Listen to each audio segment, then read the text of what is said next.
Hello my dear students, welcome back to our channel. আমাদের চ্যানেলে তোমাদের সকলকে স্বাগত। তোমাদের সকলের ক্লাস কেমন লাগছে? আই হোপ তোমরা আমাদের এই চ্যানেলের ক্লাসগুলোকে এনজয় করছো। যদি ভালো লেগে থাকে অবশ্যই একটু বন্ধুদের মধ্যে শেয়ার করে দাও যাদের সত্যি দরকার আছে, এবং অবভিয়াসলি চ্যানেলটাকে একটু সাবস্ক্রাইব করো। এবং ফার্স্ট সামেটিভের ক্লাস 9-এর দেখবে তোমরা প্রায় সমস্ত চ্যাপ্টারের ক্লাস আমি দিয়ে ফেলেছি। পরিমাপ থেকে আরম্ভ করে বল ও গতি, তোমাদের পরমাণুর গঠন এবং মোলের ধারণা। অনেক স্কুলে হয়তো দ্রবণ চ্যাপ্টারটা আছে, দ্রবণ চ্যাপ্টারটা আমি অনলাইনে একদিন করিয়ে দেবো। 2 এপ্রিল থেকে ম্যাক্সিমাম স্কুলে পরীক্ষা শুরু হচ্ছে। সকলে ভালো করে পরীক্ষা দাও। ফার্স্ট সামেটিভ স্পেশাল হিসেবে আজকে কিছু কোশ্চেন আলোচনা আমি এখানে করব। তোমরা দেখতেই পাচ্ছ, থ্যাঙ্কস টু পারুল প্রকাশনী এই বইটা আমাকে দিয়েছে, এবং পারুলের প্রশ্ন সংকলন বইটা সত্যি খুব ভালো, তোমরা এখানে ইউজ করতে পারো, বইটা ভালো। অবভিয়াসলি আমি ক্লাসে করাই, ঠিক আছে? তো দেরি না করে একদম সোজাসুজি চলে আসছি আমাদের কোশ্চেন অ্যান্সার সেশনে। তো প্রথম কোশ্চেনটা বলছে ঘনত্বের এসআই একক। তাহলে ঘনত্বের এসআই একক হয় কিলোগ্রাম পার মিটার কিউব, তাহলে কেজি পার মিটার কিউব এখানে দেখতে পাচ্ছ, ডি অপশনটা রাইট হবে। 2 নম্বর, এটা ফার্স্ট সামেটিভ নিয়ে আলোচনা করছি আমরা, ফার্স্ট সামেটিভ ইভ্যালুয়েশন, ঠিক আছে? 40 মার্কসের যে পরীক্ষা হয় ক্লাস 9-এ সেটা নিয়ে আলোচনা করছি, এবং এটা হচ্ছে আমাদের ফার্স্ট সামেটিভ স্পেশাল ক্লাস। আমরা এখানে শর্ট প্রশ্নগুলোকে আলোচনা করব, এবং ব্রড কোশ্চেন যেগুলো আছে সেগুলোকে আমি এখানে একটু বলে দেবো, ঠিক আছে? তো এখানে চ্যাপ্টার ওয়াইজ কিছু কোশ্চেন দেওয়া আছে, চ্যাপ্টার ওয়াইজ কোশ্চেনগুলোকে আগে একটু চেক করে নিই আমরা, ঠিক আছে? নেক্সট দেখো, প্রদত্ত যেটি পরিমাপযোগ্য ভৌত রাশি নয় সেটি হলো, না তো পরিমাপযোগ্য ভৌত রাশি নয় কোনটা, না তো ন্যাপথলিন বলের গন্ধ। গন্ধ কোনোদিন ভৌত রাশি হতে পারে না, ঠিক আছে? 3-এরটা, ভরবেগের মাত্রীয় সংকেত, ভরবেগের মাত্রীয় সংকেত হয় ml⁻⁻1, তাহলে এটা হচ্ছে ভরবেগের মাত্রীয় সংকেত, অবভিয়াসলি তুমি এখানে পাবে। সত্য না মিথ্যা বলো, আপেক্ষিক ঘনত্ব একটি এককহীন রাশি, এটা সত্য। আপেক্ষিক ঘনত্ব অবভিয়াসলি একটা এককহীন রাশি। সিজিএস পদ্ধতিতে বলের একক কি হবে? নিউটন। সিজিএস পদ্ধতিতে অবভিয়াসলি বলের একক হবে নিউটন। নেক্সট, আমরা যদি দেখি, এটা সত্য, হ্যাঁ, ট্রু, যে ওজনের বাক্সে বাটখারগুলি 5:2:2:1 অনুপাতে রাখার কারণ কি? এটা খুব ইম্পর্টেন্ট কোশ্চেন। কারণ কি, আমরা 1 থেকে প্রায় 10, এবং তোমরা জানো যে সবটা মাপতে আমাদের সুবিধা হয়। যেমন আমি 1, 2, 3, 4, 5, 6, 7, 8, 9, 10 যাই মাপতে চাই, এই 1 থেকে 10 পর্যন্ত যাই মাপার দরকার 5:2:2:1 অনুপাতে আমরা মাপতে পারবো। এটা রায়মার্টিনে আছে, উত্তরটা ওখান থেকে দেখে নিতে পারো, ভালো প্রশ্ন। একটি মাপনি চোঙের সাহায্যে কিভাবে তুমি 1 ফোঁটা জলের আয়তন নির্ভর করবে, আমি এটা ক্লাসে করিয়ে দিয়েছিলাম। তোমরা যদি কেউ না দেখে থাকো, মেজারমেন্ট চ্যাপ্টারের ক্লাসের রেকর্ডিং ক্লাসগুলো দেখো আমার, এখানে প্লেলিস্ট পাবে 9, ক্লাস 9-এর যে প্লেলিস্ট আছে, প্লেলিস্টে মেজারমেন্ট চ্যাপ্টারে আছে, দেখবে 3rd বা 4th পার্টে থাকবে, সেখানে আমি এটা আলোচনা করে দিয়েছিলাম। সাধারণ স্কেলের সাহায্যে একটি পাতলা পাতার গড় বেধ কি করে মাপবে? না তো আমি একটা পুরো বই, ধরো এটা একটা পুরো বই, বইয়ের এখানে পাতা আছে, ভালো করে ভাবো, এই বইয়ের পাতাগুলো আছে, এখানে পাতা আছে বইয়ের, এই পুরো বেধটাকে মাপলাম, পুরো বেধটাকে মাপলাম কভারটা বাদে, যা হলো ধরো সেটার মান এলো এক্স, তাকে যতগুলো পৃষ্ঠা আছে সেই পৃষ্ঠার সংখ্যা দিয়ে ভাগ করে দাও, তাহলে পরে তুমি প্রতিটা পাতার বেধ পাবে। এভাবে তুমি বার করতে পারো। এসটিপিতে হাইড্রোজেন গ্যাসের ঘনত্ব এত গ্রাম পার লিটার হলে এসআই এককে ঘনত্বের মান কত? দেখো, প্রথম কথা 0.0898 গ্রাম পার লিটার মানে কত? গ্রাম বাই লিটার মানে 1000 সেমি কিউব, এইটা হচ্ছে কনসেপ্ট। এবার সেমি কিউব থেকে যদি মিটার, গ্রাম পার সেমি কিউব থেকে যদি মিটার, কেজি পার মিটার কিউবে যাও, আরো 1000 দিয়ে ভাগ করতে হবে, তাহলে অ্যাকচুয়ালি কত হবে? 0.0898 বাই 1000, এটা গ্রাম পার সেমি কিউব ছিল। এবার এর সাথে যদি আমি কেজি পার মিটার কিউবে যাই, তাহলে এর সাথে কত গুণ করতে হয়? 1000। এর সাথে আমাকে কত গুণ করতে হবে? 1000। কারণ কি, দেখো সিজিএস এ যদি ঘনত্ব 2 হয়, এসআই কত হয়? 2000, তাহলে আলটিমেটলি কেটে কুটে কত পড়ে থাকবে? 0.0898 কেজি পার মিটার কিউব, এরকম হবে, ঠিক আছে? ওকে, তাহলে পরিমাপ থেকে এটা দেখলাম মোটামুটি অধ্যায় ভিত্তিক ছোট ছোট স্ক্যানার কোশ্চেন। তারপর দেখো শর্ট প্রশ্ন, আমি ব্রডগুলো দু একটা বলে দিলাম, ব্রড এবার বলবো না, ব্রডগুলো তোমরা একটু দেখে নিও, যেগুলো ইম্পর্টেন্ট সেগুলো শুধু বলে দেবো। ওকে ওকে, তারপর কি বলছে? বস্তুর উপর প্রযুক্ত বল যার সঙ্গে সমানুপাতিক সেটি হলো,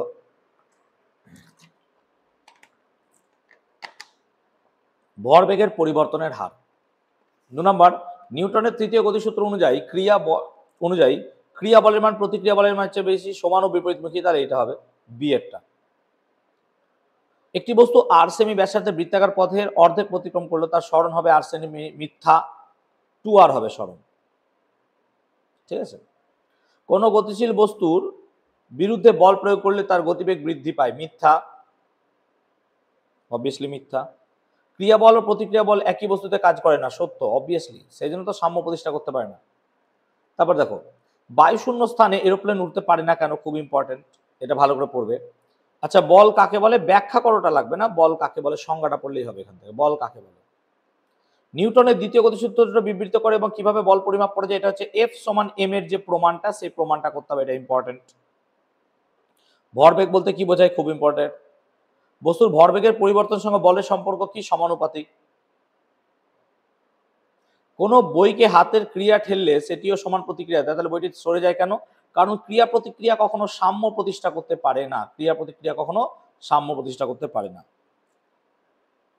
এইভাবে বড় পাথর সরে না কেন, বড় পাথর সরে না কারণ তার জড়তা অনেক বেশি হয়, তার বাধাজনিত বলও অনেক বেশি হয়, ঠিক আছে। আচ্ছা, এক একটা তোমরা পারো করতে, আমি করে দিচ্ছি এক একটা। দেখো বলছে 60 কিলোমিটার পার আওয়ার দ্রুতিতে চলমান, তাহলে ইউ কত, 60 ইন্টু কত করবো, 5/18, নিশ্চয়ই জানো। তাহলে 5/18 করলে কত হবে, 300/18 মিটার পার সেকেন্ড। একটি ট্রেন ব্রেক করার ফলে এত মন্দন সৃষ্টি হয়, তাহলে মন্দনটা দিয়েছে কত, 1 মিটার পার সেকেন্ড স্কোয়ার। তাহলে কত হবে, দিয়ে দিল এটাই। কত সময় লাগবে, টি, তাহলে ফর্মুলা বসাবো ভি সমান ইউ মাইনাস এটি, থামবে বলে ভি কত হবে, 0, 300/18 ইন্টু 1 ইন্টু টি, তাহলে টি এর ভ্যালু কত হবে, আচ্ছা এটা মাইনাস আছে, হ্যাঁ মাইনাস, তাহলে টি এর ভ্যালু কত হবে, টি এর ভ্যালু হবে 300/18 সেকেন্ড, যা উত্তর হয় সেটাই। তারপরটা বলছে একটা খেলনা গাড়ি 20 সেমি পার সেকেন্ড বেগে চলছিল, তাহলে ইউ এর ভ্যালু কত, 20 সেমি পার সেকেন্ড। 1 মিটার দূরত্ব গেল, তাহলে এস কত, 100 সেন্টিমিটার, কেন 1 মিটার ছিল, মিটারকে কি করে নিলাম, সেন্টিমিটার করে নিলাম। বেগ দাঁড়ালো 30 সেমি পার সেকেন্ড, তাহলে ভি কত, 30 সেমি পার সেকেন্ড। ত্বরণ নির্ণয় করো, তাহলে ভি স্কোয়ার ইকুয়াল টু কত, u square plus 2s। Sir plus কেন নিলেন, ত্বরণ বলেছে তো, ত্বরণ বলেছে। তাহলে 30-এর স্কোয়ার সমান 20-এর স্কোয়ার প্লাস 2a। আচ্ছা এস এর স্কোয়ার কেন দিলাম আমি, সরি, এস এর স্কোয়ার তো হয় না, এস এর স্কোয়ার হয় না, তাহলে পরে ইন্টু কত হবে, এস, এস কত 100। তাহলে তুমি দেখতে পাচ্ছ 30-এর স্কোয়ার কত, 900, আর 20-এর স্কোয়ার কত, 400, সমান 200 এ। তাহলে এ সমান কত লিখবো, না তো এ সমান লিখবো 900 মাইনাস 400 কত, 500/200, তার মানে 2.5 metre per second square, that's your answer. চলো নেক্সট, পরমাণুর গঠন। চলো, আইসোবারদের ক্ষেত্রে যে কথাটি সঠিক সেটি হলো আইসোবারের ক্ষেত্রে ভর সমান হয়। এটা বলছে P1531 ইলেকট্রন বিন্যাস 15 মানে 2,8,5। কেন আমি ইলেকট্রন বিন্যাস ক্লাসে শিখেছি, যারা দেখোনি পরমাণুর গঠন ক্লাসটা দেখো, এত সুন্দর করে পরমাণুর গঠন বুঝিয়েছি, একদম হিস্ট্রি গল্পের মতো করে, তুমি একবার দেখে এসো জাস্ট পরমাণুর গঠন যারা দেখোনি আমার ক্লাসে। আইসোবারগুলির ভর সংখ্যা সমান হলেও ভর সমান নয়, আইসোবারগুলির ভর সংখ্যা সমান হলেও ভর সমান নয়, সত্য, ঠিক আছে। আইসোবারের ক্ষেত্রে ভর সমান হয়, প্রোটন তো আলাদা হয়ে যায়, তাই না, প্রোটন নাম্বার একই। আচ্ছা দাঁড়া এক মিনিট, দাঁড়াও, আইসোবারগুলির ক্ষেত্রে ভর সংখ্যা সমান 31।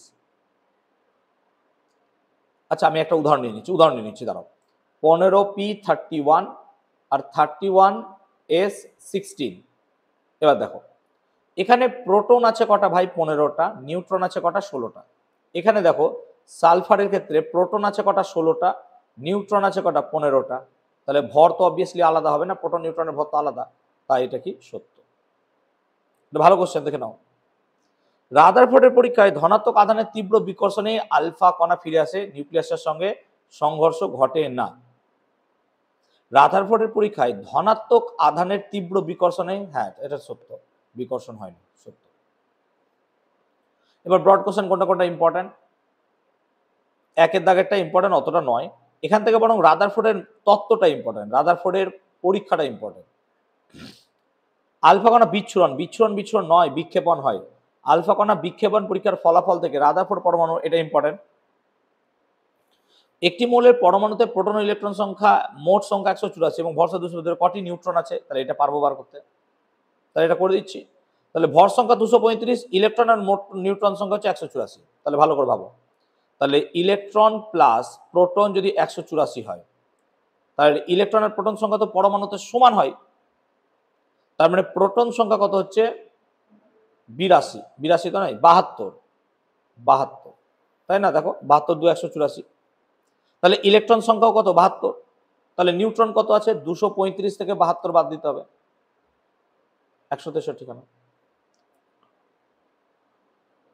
এটা কত 184 বলেছে? ওহো, আমি দেখলে ভুল করে ফেলেছি, আমি 144 ধরে করছি। দেখো দেখো দেখো ভালো করে দেখো, এখনই বলবে স্যার কিছু জানে না কেউ একজন। আচ্ছা, ইলেকট্রন আর প্রোটন সংখ্যা কত 184, তাহলে 2 ইলেকট্রন সমান কত 184, তাহলে ইলেকট্রন সংখ্যা কত 184/2 মানে কত 92টা। আরে প্রোটন আর ইলেকট্রন সংখ্যা তো সমান, তাই ই প্লাস পি এটা করে দিলাম 92টা, ঠিক আছে। এবার এবার এখান থেকে তোমাকে যদি ভর সংখ্যা বার করতে দেয়, তাহলে ভর সংখ্যা থেকে আমি কি করি প্রোটন সংখ্যা বাদ দিই, তাই 5 থেকে 3 বাদ দিলে 3, 13 থেকে 9 143টা হচ্ছে নিউট্রন সংখ্যা, ঠিক আছে। ওকে, নেক্সট রাদারফোর্ডের পরমাণু মডেলের সিদ্ধান্ত, এটা ঠিক আসবে। তারপর রাদারফোর্ডের পরীক্ষার ফলাফল কিভাবে Thomson plum pudding model important, isotone important, এটা লাগবে না। বোরের পরমাণু মডেল ভীষণ ইম্পর্টেন্ট, বোর আসবে পরীক্ষা, খুব ইম্পর্টেন্ট, বোরের তত্ত্ব ভীষণ ইম্পর্টেন্ট ভাই, এটা ইম্পর্টেন্ট। এখান থেকে বরং একটা ভালো কোশ্চেন হতে পারে, ক্যাথোড রশ্মির ধর্ম কি? ক্যাথোড রশ্মির ধর্ম কি? আসলে গলায় খুব ব্যথা করছে, বেশি কথা বলতে পারছি না। অক্সিজেন ও ফ্লুরিনের পরমাণু ক্রমাঙ্ক 8 ও 9, দুই পরমাণু স্বাভাবিক অবস্থায় ইলেকট্রন বিন্যাস লেখো। তাহলে অক্সিজেন কত হবে? অক্সিজেন হবে 2,6, অক্সিজেন হবে 2,6, আর ফ্লুরিন হবে 2,7, ঠিক আছে। চলো এবার পর্ষদ প্রদত্ত পর্যায়ক্রমিক মূল্যায়নের নমুনা প্রশ্ন। পর্ষদ আমাদেরকে বলেছে এরকম টাইপের প্রশ্ন হতে পারে, তাহলে একটা আমরা দেখি। আয়তন একটি লব্ধ রাশি, এটি কটি প্রাথমিক মৌলিক রাশি দিয়ে গঠিত? দেখো প্রাথমিক রাশি কটা আছে? 7টা। তাহলে এক্ষেত্রে লব্ধ রাশিতে প্রাথমিক রাশি আছে একটা, কিন্তু আছে 3 বার, তাই এটা হবে কি প্রাথমিক রাশি কটা দিয়ে গঠিত? একটা রাশি দিয়ে গঠিত, একটা প্রাথমিক রাশি কিন্তু আছে 3 বার। যেমন বেগের ক্ষেত্রে মিটার বাই সেকেন্ড, এতে প্রাথমিক রাশি কটা আছে? দুটো, আর দুটোই আছে আলাদা আলাদা মিটার পার সেকেন্ড। প্রদত্ত কোনটি রাশি নয়? বুলেট রাশি নয় ভাই। 3এরটা প্রদত্ত কোনটি ত্বরণের মাত্রীয় সংকেত? LT⁻²। তুমি সুতোয় বেঁধে ঢিলকে ঘোরাচ্ছ, ঢিলটির গতি হবে বৃত্তীয় গতি।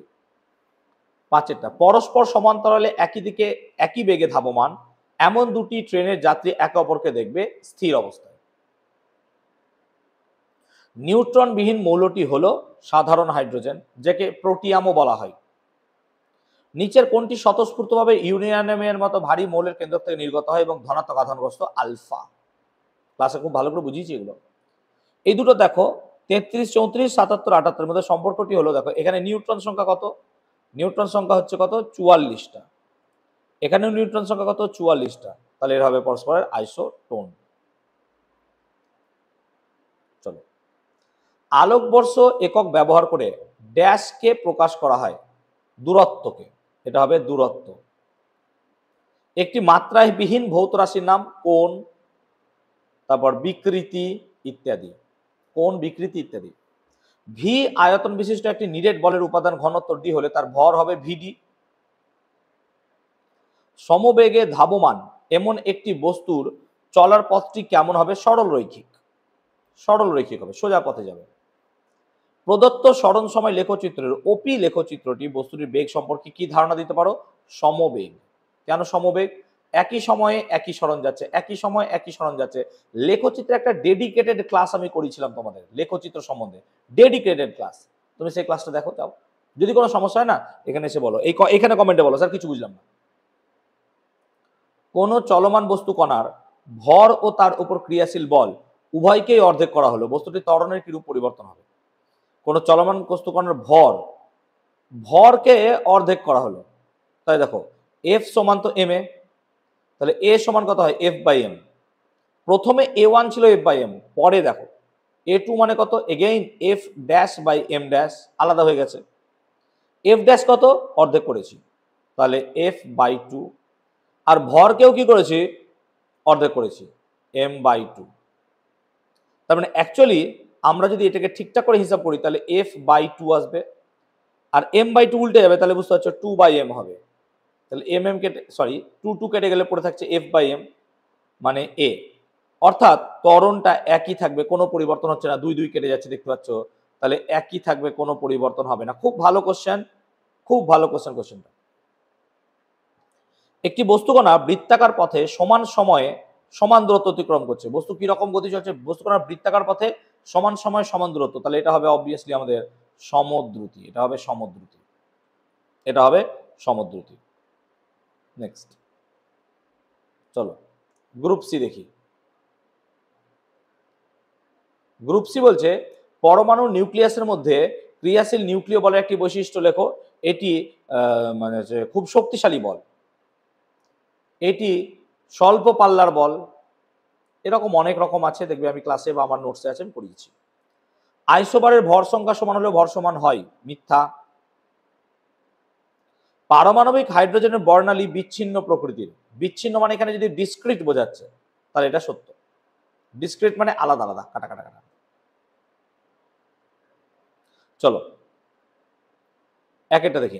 50 গ্রাম ভর, তাহলে দেখো এক একটা বলছে এম মানে কত, 50 গ্রাম। 50 গ্রাম ভর একটি নিরেট ধাতব গোলকে একটি মাপনি চোঙ থেকে থাকা 200 সেমি কিউব জলে পুরোপুরি ডুবিয়ে দেওয়া হলো। জলতলের পাট পাওয়া যায় 250 সেমি কিউব। বলটির উপাদানের ঘনত্ব কত? আচ্ছা বলো, প্রথমে ভলিউম ছিল 200, পরে ভলিউম হলো 250, তাহলে অপসারিত জল কত বলো তো? 50। তাহলে বস্তুটির আয়তন হচ্ছে 50 সেমি কিউব। তাহলে ঘনত্ব কত কি করে বার করবো? না তো ঘনত্ব স্যার 50 গ্রাম বাই 50 সেমি কিউব মানে 1 গ্রাম পার সেমি কিউব। ভালো করে বুঝলাম? এই অঙ্ক ক্লাসে করিয়েছি যে অপসারিত তরল কত, 200 ছিল 250 হলো, তাহলে 50 গ্রাম বা 50 সেমি কিউব জল অপসারিত হয়েছে। আর ঘনত্ব আয়তন কত? 50, তাহলে ঘনত্ব কত হবে? 50 বাই 50, তাহলে 1। ওজন বাক্সে বাটখারা, খুব ইম্পর্টেন্ট কোশ্চেন, অবভিয়াসলি 2:1 অনুপাতে রাখা হয়। কিভাবে তুমি সাধারণ স্কেল ব্যবহার করে এই ক্ষেত্রটি পরিসীমাপ করবে? ভালো করে বোঝো, ভালো করে কোশ্চেনটা বোঝো। ধরো এরকম টাইপের একটা মান দিয়েছে, তাহলে আমি এটাকে কি করে বার করব? আমি একটা সুতো নেব, সুতোকে এখান থেকে, আমি সুতোটা কালো কালার নিচ্ছি, সুতোটাকে বাবা সুতোটাকে এখান থেকে বাঁধছি, দিয়ে এরকম করে সুতোটাকে এক পাক ঘোরালাম, এর গায়ে গায়ে লাগিয়ে এক পাক ঘোরালাম, দিয়ে এবার সুতোটাকে আমি সোজা করে নিলাম, দিয়ে স্কেল এর সাহায্যে সুতোটার দৈর্ঘ্য মাপলাম, বাস আমি এর দৈর্ঘ্য পেয়ে গেলাম। ব্যাপারটা বোঝাতে পারলাম? সোজা কোশ্চেন ছিল, কনসেপচুয়াল কোশ্চেন ছিল। ওকে, তারপর নেক্সট, এক ব্যক্তি পশ্চিম দিকে 4 কিলোমিটার যাচ্ছে। ভালো করে দেখো, এক ব্যক্তি পশ্চিম দিকে, তাহলে পশ্চিম দিকে যাও 4 কিলোমিটার, পশ্চিমে গেল 4 কিলোমিটার। আর উত্তর দিকে, তাহলে উত্তর এই দিকটা, উত্তর দিকে গেল, একটু নিচে নয়, উত্তর দিকে গেল, এদিকে গেল কত? 3 কিলোমিটার। স্মরণ কত? তাহলে ভাই স্মরণ তো এইটা, হ্যাঁ না বলো? তাহলে স্মরণ কি করে বার করবো? এটা 4 এটা 3 হলে এটা কত হবে? 5। কি করে বার করলি? অতি স্কোয়ার প্লাস অতি স্কোয়ার সমান লম্ব স্কোয়ার প্লাস ভূমি স্কোয়ার মানে কত? √25 মানে কত? 5 কিলোমিটার হচ্ছে স্মরণ। ডাইন ও নিউটনের মধ্যে সম্পর্ক প্রতিষ্ঠা করো। নিশ্চয়ই পারবে সম্পর্কটা 1 নিউটন = 10⁵ ডাইন হয়, আমরা জানি। চলো, প্রাত্যহিক জীবনে ঘটা একটি ঘটনার উল্লেখ করে স্থিতিজাড্যের উদাহরণ দাও। কম্বল থেকে ধুলো ঝাড়া হোক, ঠিক আছে, বা তোমার প্রাত্যহিক জীবনে কম্বল থেকে ধুলো ঝাড়া, এটা সবচেয়ে বেস্ট এক্সাম্পল। বা চলন্ত বাস হঠাৎ, এই স্থির বাস হঠাৎ চলতে শুরু করলে পরে, এগুলো প্রাত্যহিক জীবনে ঘটা, ওগুলো দেখতে পারো। বায়ু শূন্য স্থানে পাখি উঠতে পারে না কেন? খুব ইম্পর্টেন্ট কোশ্চেন, 5 এটা। একটি চলমান বস্তু কণার বেগ সময় লেখচিত্র পাশে দেওয়া আছে, এই যে বেগ সময় লেখচিত্র। চিত্রটির কোন অংশে বস্তুটি কণার শূন্য ত্বরণ বোঝাচ্ছে? শূন্য ত্বরণ মানে বেগের কোনো পরিবর্তন হবে না। তুমি লক্ষ্য করো এ থেকে বিতে, দেখো বেগের কোনো পরিবর্তন হচ্ছে না, স্ট্রেট আছে। সেজন্য এ বিটা হচ্ছে আমার বস্তু কণার ত্বরণ শূন্য। যুক্তি দিয়ে দিলাম, অবভিয়াসলি যুক্তি দিলাম। রাদারফোর্ড কিভাবে উপলব্ধি করেন যে পরমাণুর অধিকাংশ স্থানই ফাঁকা? তাহলে এই পরীক্ষাটা আমাদেরকে করতে হবে, ইম্পর্টেন্ট কোশ্চেন অবভিয়াসলি, ঠিক আছে। নেক্সট, তারপর বলছে এক কক্ষ থেকে পক্ষান্তরে ইলেকট্রনের গমনের ফলে শক্তি শোষণ বা বিকিরণ কিভাবে ব্যাখ্যা করা যায়? না তো ইলেকট্রন যদি নিম্ন শক্তি স্তর থেকে উচ্চ শক্তি স্তরে যায় তাহলে শক্তি শোষণ করবে, আর উচ্চ শক্তি স্তর থেকে নিচে নামলে পরে শক্তি বিকিরণ করবে। অথবাটা খুব ইম্পর্টেন্ট কোশ্চেন। একটি নিস্তরিত পরমাণুর কে কক্ষে 2টি, এল কক্ষে 8টি, এম কক্ষে 3টি ইলেকট্রন আছে। পরমাণু ক্রমাঙ্ক স্যার 2 8 3, তাহলে 13। এটা হচ্ছে পরমাণু ক্রমাঙ্ক 13, কারণ ইলেকট্রন সংখ্যা 13 হলে পরমাণু ক্রমাঙ্ক হবে 13। মৌলটির পরমাণু থেকে 3টি ইলেকট্রন সরিয়ে নিলে কি ঘটবে? তাহলে অ্যালুমিনিয়াম আয়ন বা অ্যাকচুয়ালি সে আয়নিত হয়ে যাবে। কেমন আয়নিত হয়ে যাবে? না তো তার ইলেকট্রন সংখ্যা হবে 10 এবং তার আধান হবে 3+।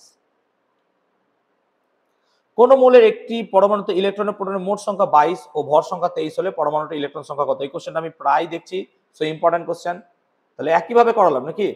কি বলছে? ইলেকট্রন সংখ্যা x আর প্রোটন সংখ্যা x দুটোই সেম সেম হয়, তাহলে 22। তাহলে x এর মান কত হবে? 11। তাহলে x এর মান 11 মানে প্রোটন সংখ্যা 11, ভর সংখ্যা 23, তাহলে নিউট্রন সংখ্যা কত হবে? 23 - 11, তাহলে কত হবে ভাই? 12। ঠিক আছে, তারপর দেখো, তুলা যন্ত্রের বাহুর দৈর্ঘ্য অসমান হলে বস্তুর প্রকৃত ভর কিভাবে নির্ণয় করা যায়? তোমরা যারা আমার নোটস ফলো করো তারা দেখবে M1 M2 বলে একটা ক্যালকুলেশন আছে, ওই ক্যালকুলেশনটা আমার নোটস থেকে করবে, ওটাই হবে। তবে এটা খুব একটা পরীক্ষা আসে না, খুব ইম্পর্টেন্ট নাই, ঠিক আছে, এটা খুব ইম্পর্টেন্ট নয়। তোমরা যদি রায়মার্টিন ফলো করো, রায়মার্টিন আছে। একটি মাপনি চোঙের সাহায্যে তুমি কিভাবে 1 ফোঁটা জলের আয়তন নির্ণয় করবে? তাহলে আমি কি করব? একটা মাপনি চোঙ নেব, এই মাপনি চোঙে 100টা ফোঁটা জল ফেললাম, 100 ফোঁটা জল ফেললাম, যা আয়তন বেরোলো সেই আয়তনকে 100 ফোঁটা দিয়ে ভাগ করলে পরে আমার রিকোয়ার্ড একটা জলের ফোঁটার আয়তন বেরিয়ে গেল। ঠিক আছে, বুঝতে পারলাম? এভাবে বার করবো। 2 নম্বর বলছে সময় 0, 0, 5, 10 এরকম চলছে, উপর সারণী থেকে একটি বস্তুর বিভিন্ন সময় বেগ দেওয়া হলো, বস্তুর গতিবেগ সময় লেখচিত্র অঙ্কন করো। তাহলে গতিবেগ সময় লেখচিত্র অঙ্কন করতে হবে এবং লেখচিত্র থেকে বস্তু কণার গতির ধারণা দাও। তাহলে ধরো আমি এখানে একটা লেখচিত্র অঙ্কন করছি, এই সবগুলোতে হয়ে যাবে নাকি ব্যাকগ্রাউন্ড? না, এটাতেই হলো। ঠিক আছে, এরকম ভাবো সিচুয়েশন। তাহলে আমরা কি করছি? একটা লেখচিত্র অঙ্কন করার চেষ্টা করছি। ঠিক আছে, ধরো এরকম, ধরো এরকম দাগ দিলাম, এরকম দাগ দিলাম। তাহলে এটা হচ্ছে 0। আচ্ছা, আমাকে কি কি দিয়েছে আমি দেখি। 0, 5, 10, 15, 20। ঠিক আছে, তাহলে আমি 1, 2, 3, 4 করে ধরছি। নেক্সট, তাহলে 0, 5, 5, 10, 15, 20, তাহলে 1, 2, 3, 4, 5, এটা 5, 6, 7, 8, 9, 10, এটা 10, 11, 12, 13, 14, 15, এটা 15, আর একটু বাড়িয়ে দিই, 16, 17, 18, 19, 20, এটা 20। ঠিক আছে, তাহলে এটা দিলাম নাম, এইভাবে শিখিয়েছি ক্লাসে। আর বেগ কত? 15, 20, বেগ কত যাচ্ছে? 40 পর্যন্ত, 20, বেগ 40। তাহলে 1, 2, 3, 4, 5, 6, 7, 8, 9, 10, 11, 12, 13, 14, 15, 16, 17, আচ্ছা নামি দেখুন, 16, 17, 18, 19, 20, এটা হবে 20, 21, 22, 23, 24, 25, এটা হবে 25। এইভাবে আমি 40 পর্যন্ত যাব, 26, 27, 28, 29, 30, 30। আলটিমেটলি বুঝতে পারছো লেখচিত্রটা কিভাবে হবে? এভাবে আঁকবো আমরা। এবার আমাকে বলছে 0 তে 0, 5 এ 10, 0 তে 0, তাহলে 0 তে 0 মানে আমরা এখানে একটা পয়েন্ট পাবো, 0 তে 0, 5 এ 10 মানে 5 আর 10, তাহলে এই জায়গাটা আসবে নাকি? 5, 10, এই জায়গাটা একটা পয়েন্ট হলো, 5, 10, 10, 20, তাহলে 10 এ কত এলো? 20, তাহলে 10 এ 20 মানে এই নিচে দিচ্ছি, এই 10 এ 20 মানে এটা 10, এটা 20, এই জায়গায় 10 এ 20 হলো। তারপর কি বলছে? 15 তে 30, তাহলে 15 তে অবভিয়াসলি এই সমস্ত জায়গায় আসবে 30, মানে বুঝতে পারছো 30, তাহলে 15, দেখো ভালো করে দেখো, 15 এখানে আছে, 30 তাহলে এইখানটাতে আসবে, এরকম জায়গা আসবে, আমি আর লিখছি না। তাহলে এইগুলোকে যদি আমি একটা পয়েন্টের সাহায্যে কার্ভের সাথে যোগ করি, তাহলে এরকম টাইপের একটা স্ট্রেট লাইন পাওয়া যাবে। এইভাবে লেখচিত্রটা অঙ্কন করবো। ঠিক আছে, বস্তুর গতি কি ধারণা পাওয়া যায়? দেখো 5 মিনিটে বাড়ছে 10, পরের 5 মিনিটে বাড়ছে 10, পরের 5 মিনিটে বাড়ছে 10, পরের 5 মিনিটে বাড়ছে 10, মানে প্রতি 5 মিনিটে 10 মিটার করে বেগ বাড়ছে, 10 মিটার পার সেকেন্ড। তাহলে এখান থেকে বোঝা যাচ্ছে বস্তুটি সমবেগে চলছে, বস্তুটি সমবেগে চলছে, বেগের ধারণা পাওয়া যাচ্ছে। সমবেগ মানে ধ্রুবক বেগ। ঠিক আছে, বেগের পরিবর্তনটা ধ্রুবক, বেগ এর পরিবর্তনটা ধ্রুবক। তাহলে যদি বেগের পরিবর্তন ধ্রুবক হয় তাহলে আমি এখানে ইজিলি বলতে পারবো যে বস্তুটা সমত্বরণে চলছে। বস্তুটা কি হবে তাহলে? সমত্বরণে চলছে। এই অঙ্কটা এক্ষুনি করালাম 20, 1, 50 একই অঙ্ক রিপিট দিয়েছে, তাই আর করাচ্ছি না, একটু আগে করলাম। রাদারফোর্ডের পরমাণু মডেলের ত্রুটিগুলো নিশ্চয়ই আছে, দেখবে একটা পরমাণুর অস্থিরতা সেরকম গোল গোল পাক ঘুরে পড়ে যায়, কেন সেটা ক্লাসে বুঝিয়েছিলাম ভালো করে। এটা খুব ইম্পর্টেন্ট, রাদারফোর্ডের পরমাণু ত্রুটি। দুটো ত্রুটি আছে, একটা স্পেকট্রাম আর একটা এটা। রাদারফোর্ড কেন পরমাণুতে নিউট্রনের অস্তিত্ব অনুমান করতে বাধ্য হয়েছিলেন? আইসোটোপের জন্য। এটা অবভিয়াসলি হবে আইসোটোপের জন্য, নট সো ইম্পর্টেন্ট কোশ্চেন, এটা আইসোটোপের জন্য। ব্যাখ্যাটা আছে পূর্বে। পরীক্ষামূলকভাবে নিউট্রন আবিষ্কার করেন কোন বিজ্ঞানী? স্যাডউইক। বিজ্ঞানী স্যাডউইক আলফা কণা থেকে বেরিলিয়াম দিয়ে আঘাত করার পর, আলফা কণাকে বেরিলিয়াম দিয়ে আঘাত করার পর তিনি পেয়েছিলেন। ঠিক আছে, এবার হচ্ছে কিছু স্কুলের কিছু কোশ্চেন।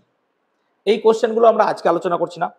তোমাদের যদি আজকের এই সেশনটা ভালো লাগে, তোমরা একবার টপিকটা ভালো করে পড়ে নাও, এটা আমি রেকর্ড করে নেবো, তাহলে রেকর্ড করে আমি দেবো। কমেন্ট সেকশনে যদি 5 জন বলো অ্যাটলিস্ট যে স্যার হ্যাঁ এটা চাই, তাহলে আমি করাবো। 5 জন যদি বলে যে স্যার এর পরের এই সেশনটা আপনি করান যেখানে বিভিন্ন স্কুলের কোশ্চেনগুলো আছে, পারল প্রশ্ন সংকলন, আমি সেটা করাবো। ঠিক আছে, ওকে। তাহলে আজকের মতো ক্লাস এখানে রাখি, সকলে ভালো করে পড়াশোনা করো, গলার অবস্থা খুব ভালো নেই, ঠিক আছে, আবার পরে দেখা হবে। টাটা, ভালো থাকো সবাই।